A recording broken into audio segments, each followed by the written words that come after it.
వేడుకొండల సాక్షిగా తిరుమల రమ్మనడిగా, అమ్మ కనకదుర్గమ్మ దగ్గర రమ్మనడిగా. లేదు కాళ్ళు పోవాలంటే మీ ఇంటికి వస్తానని చెప్పా.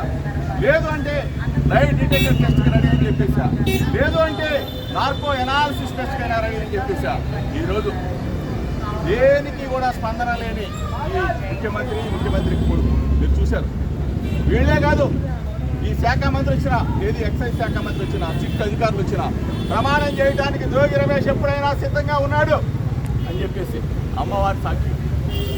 ఏ తప్పు చేయని జోగి రమేష్ని ఇంత పాటు చేశారు. మీరే వచ్చి అమ్మవారి సాక్షిగా జోగి రమేష్ మీద మేము తప్పుడు మాటలు మాట్లాడామని చెప్పమని చెప్పేసి మీడియా మిత్రుల సాక్షిగా అడుగుతా ఉన్నా.